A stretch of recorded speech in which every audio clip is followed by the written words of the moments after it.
Bonjour.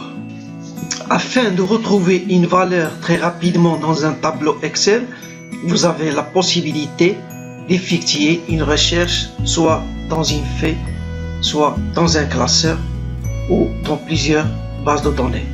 Prenons l'exemple de deux bases de données. J'ai ici deux feuilles. Dans l'exemple que je vais vous citer ici, on a deux tableaux. Pour finaliser notre base de données, on a besoin de construire un autre indicateur qui sera extrait d'une autre feuille ou d'un autre classeur. On peut le faire bien sûr à la main, mais ici on a un tableau qui contient beaucoup de lignes et colonnes, ça deviendra impossible. Et certes, on va y passer des heures et c'est vraiment pas intéressant de travailler de cette manière. La fonction recherche verticale va nous renvoyer les informations recherchées. Alors, comment ça fonctionne? On met égal et on cherche notre fonction. Dans les autres fonctions, on tape ici recherche, on obtient recherche verticale, on met OK, on obtient ce tableau. La valeur recherchée, c'est dans la première colonne qui est A2. Donc la valeur des matrices, ça se trouve dans la deuxième base. On va sélectionner notre tableau et l'information recherchée, ça se trouve sur la colonne 2. Ici, on montre l'index de colonne 2 qui est 2 et la valeur proche c'est 0 par défaut. Donc, on clique sur OK. Comme ça, on trouve que Messi, il a une nationalité argentine. Et ici, on redescend avec la souris notre formule pour la généraliser à tout notre tableau. On remarque ici qu'on a arrivé à remplir notre tableau dans un délai qui est très court. Imaginons que j'ai un formulaire. Ici, le nom du joueur ici et je veux avoir toutes ces informations, le joueur et l'équipe, l'adresse, son salaire dans les années 2014, 2015, 2016. Donc on va procéder à l'élaboration de formules qui nous permettent d'avoir ces statistiques rapidement. Donc la case A1 ici, je la nomme formule. Vous pouvez la laisser comme elle est nommée et vous pouvez la nommer comme vous voulez. Moi je vais la nommer formulaire.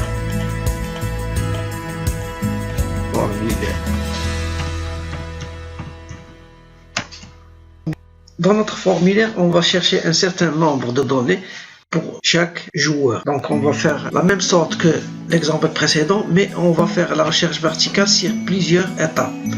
Pour joueur équipe, on met recherche verticale.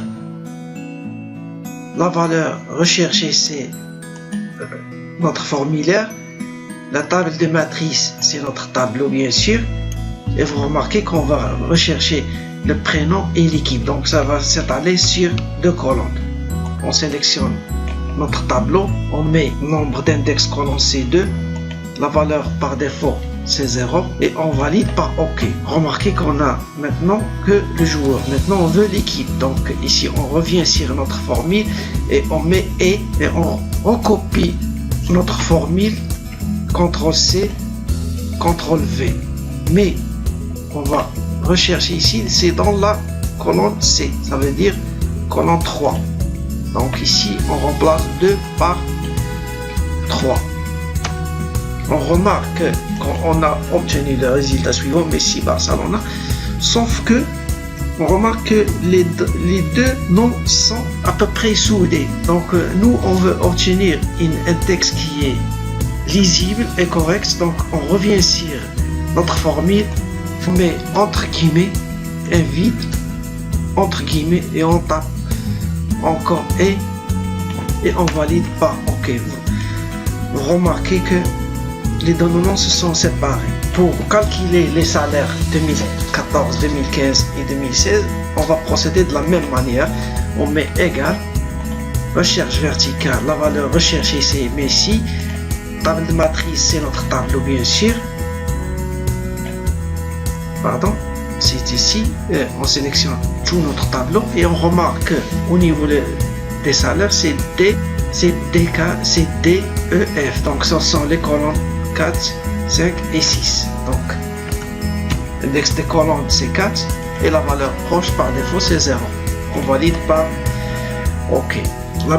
De la même manière, pour 2015, on met égal, recherche verticale, notre valeur recherchée c'est notre formulaire, la table de matrice c'est notre tableau et pour 2015 c'est la colonne 5 et la valeur proche c'est 0. On valide par OK. Remarquez qu'on obtient le salaire de 2015. Pour 2016, on procède de la même manière. On met égal, recherche verticale. La valeur recherchée, c'est le formulaire. La table de matrice, c'est notre base de données. Et bien sûr, le numéro de colonne, c'est 6. Et la valeur proche, c'est 0. On valide par OK. Vous remarquez qu'on a obtenu les résultats. Vérifions pour un autre joueur pour voir si ce qu'on a fait est correct ou non. Donc ici, on va enlever Messi et mettre Denis. Vous remarquez que les résultats se sont changés.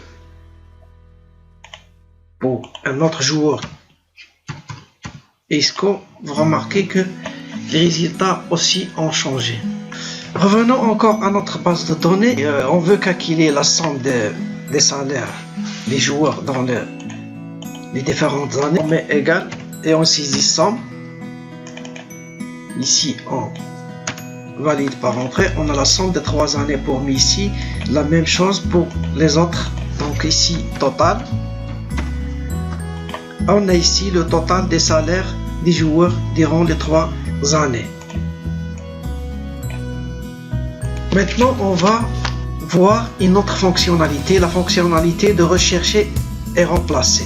Cette fonctionnalité peut être utilisée à l'intérieur de vos formules. Vous allez ainsi pouvoir remplacer facilement une formule par une autre. Et si la syntaxe est la même, vous aurez directement les mêmes résultats qui seront mis à jour à l'intérieur de vos tableaux ou de vos bases de données. Par exemple, j'ai ici un tableau. À chaque fois, les sommes à l'intérieur de la colonne totale, il s'agit des sommes des salaires des différents joueurs. Dans ce tableau, je souhaite avoir maintenant la moyenne au lieu des sommes. Je vais donc me servir des formules qui sont déjà mises en place et remplacer simplement la formule somme par la formule moyenne. Vous pouvez le faire manuellement. Mais comme vous le voyez, on a un grand nombre de cellules qu'il faudrait modifier. Donc manuellement, c'est très lent à faire avec le risque de faire des erreurs. On va donc utiliser le raccourci clavier central plus F pour afficher la fonction de recherche. Vous pouvez aussi l'obtenir à partir du ruban en cliquant sur les petites jumelles et sélectionner rechercher. Une fois que j'obtiens mon tableau recherché remplacé, je coche remplacer et la valeur recherchée, c'est 100. Je la remplace par moyenne. Et je vérifie que ces deux cases, respecter la case et la totalité des contenus de la cellule, ne sont pas cochés. Sinon, vous obtenez des résultats qui sont erronés. Une fois que nous aurons fait notre choix, nous validons notre choix en cochant tout simplement la case remplacer tout.